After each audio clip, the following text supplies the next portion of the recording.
Hi guys, what is going on and welcome back to my channel and welcome to today's video. So as you can see from the thumbnail and the title, today I'm doing a little sit down personal chatty Q&A slash catch up. I'm currently in a hotel room in Stockholm. As you can see, this isn't my usual place, but I had an hour to kill, so I said I'd sit down and catch up with you. I'm going to get straight into the questions, guys. I put up a questions box on my Instagram, so I'm just going to pick them out at random and see what you've sent in. First question: how did I navigate myself through buying a house, and did me and Alex get the mortgage together? Alex actually has his own house in the UK and I own my house in Cork. The mortgage process was definitely a massive learning curve. I feel like this is something that everyone should be taught in school. It was completely new territory for me, learning how to process applying for a mortgage, saving for the mortgage, what happens when you actually buy the house, and all the complicated legal stuff in between. So I actually did get a mortgage broker when I bought my house, which was a huge help because I would have been absolutely clueless otherwise. I was mortgage approved for about 2 years before I bought, and that's honestly how long it took me to find somewhere that suited, because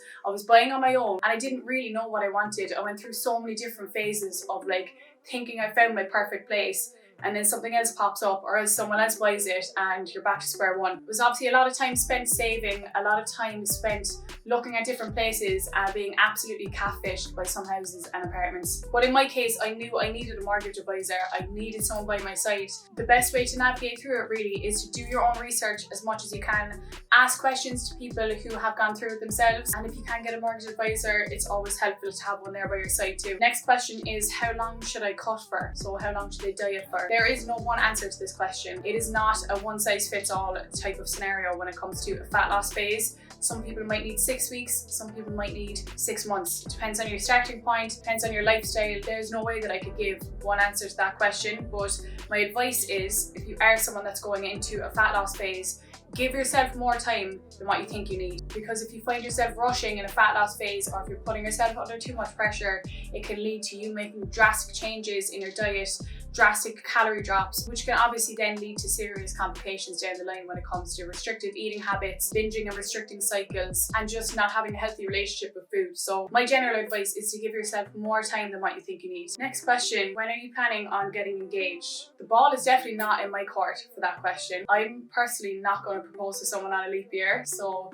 I can't really answer that question. That is not down to me. How did I start my businesses and make them grow? I started my business when I was still studying. I was studying biochemistry in college, and when I was in college, that's when my obsession with the gym and fitness started. Outside of college hours, I went and got myself my qualifications, and I actually started my business by selling ebooks. So I think this was back in 2019, maybe even 2018. It was a good few years ago now, but that was the first thing I ever did business wise, and I think I was about 19 at the time. So it started by getting my qualifications outside of college. Then I went into selling ebooks, and eventually I wanted to start taking on clients. So that's when I ventured into the coaching industry, which I absolutely love. It's literally my favorite thing in the world. Being able to help other women from all corners of the world on their fitness journeys is an honor. And I'm so lucky to say that I absolutely love my job. And I remember at the start of lockdown, that's when I started the gym accessories. So if you're new here and you don't know, I do have another company which sells fitness accessories,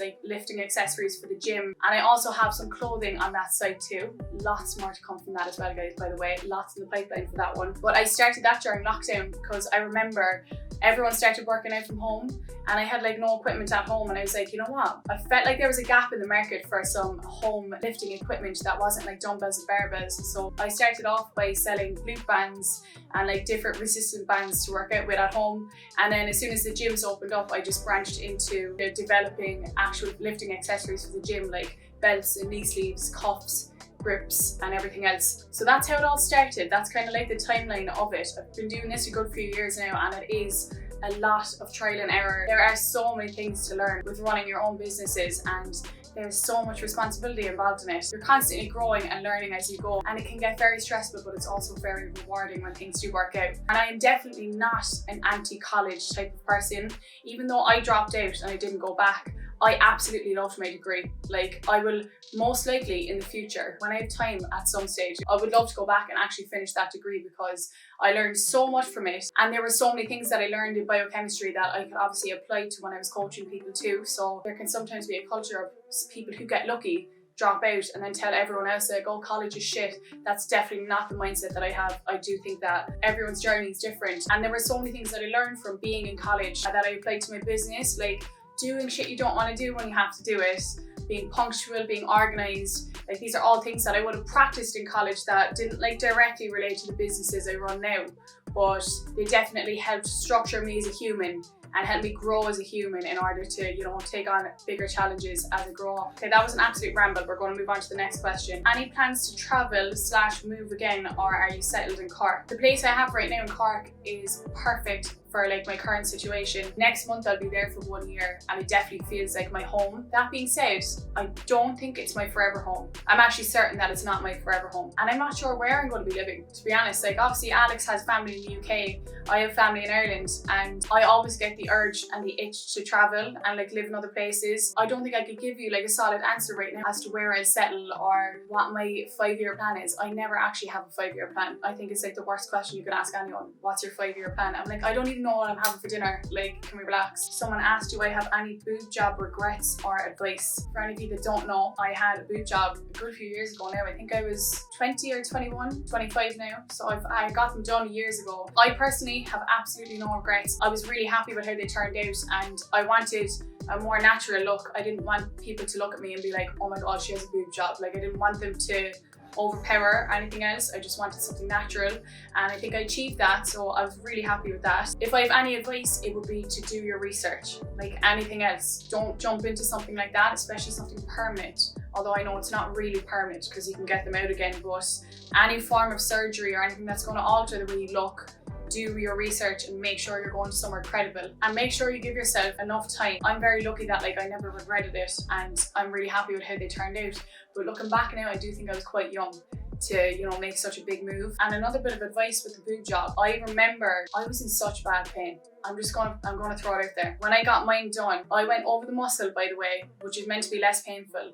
And I had read so much online about girls like feeling fine after 2 weeks, back to the gym after 4 weeks and whatnot, but I was in very bad pain. Like it was honestly a bit much. I would say my pain threshold is quite high in general. Like when I'm sick or injured or anything like that, I can normally manage it, but I was in a lot of pain.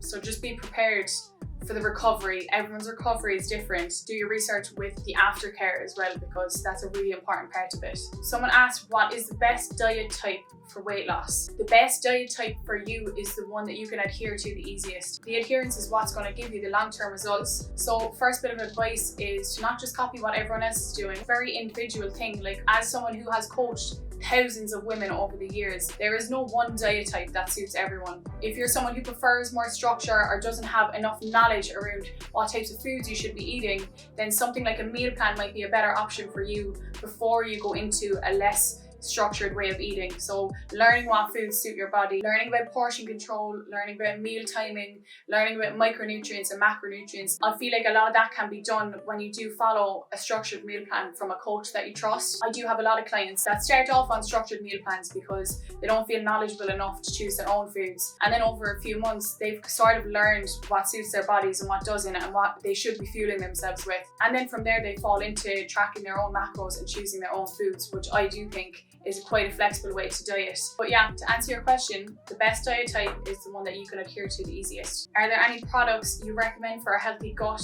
to reduce bloat? One product that I highly recommend for anyone that has issues with their gut is L-glutamine. L-glutamine is so good for the lining of your gut, and it's something that I absolutely swear by when it comes to my gut health. Although it's not a product, another tip would be to slow down while you're eating. This is something that I still have to practice every day, because when I eat, I have the tendency to actually inhale my food. That's just not good for your gut health. Like that's going to cause bloat and indigestion, and it doesn't even give your saliva a chance to break down the food because it's flying through my esophagus before it even knows it. So slowing down and chewing your food properly will definitely help. Another thing that definitely helps with gut health and like just reducing any bloat or inflammation after you eat would be walking. So it's a simple one, but it's very effective. Getting up, even if it's for a 10 or 15 minute walk around after having a bigger meal, will help with the movement of the food through your digestive system. So if you're someone that feels very sluggish or heavy after you eat, going for a light walk will definitely help. How should my macros be distributed if I'm trying to lose fat but also lifting weights at the gym? In this case, for a female that's lifting at the gym, I would recommend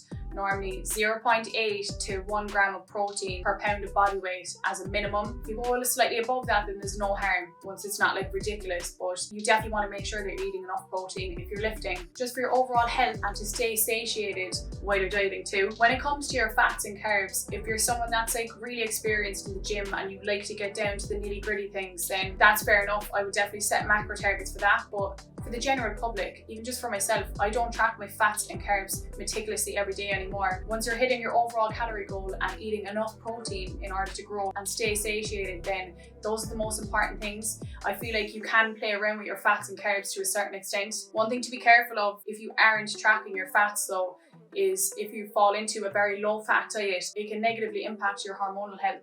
So my general recommendation would be 1 gram of fat per kilo of body weight. But yeah, to answer your question, I would say 0.8 to 1 gram of protein per pound of body weight. If you are going to be tracking fats and carbs, then I would do 1 gram of fat per kilo of body weight and then have the rest of your calories towards carbs. But in general, guys, if you're hitting your protein goal and if you're hitting your overall calorie goal, then you're going to be sweet. Anyway, on that note, guys, I'm going to wrap up this video here, but I hope you enjoyed it.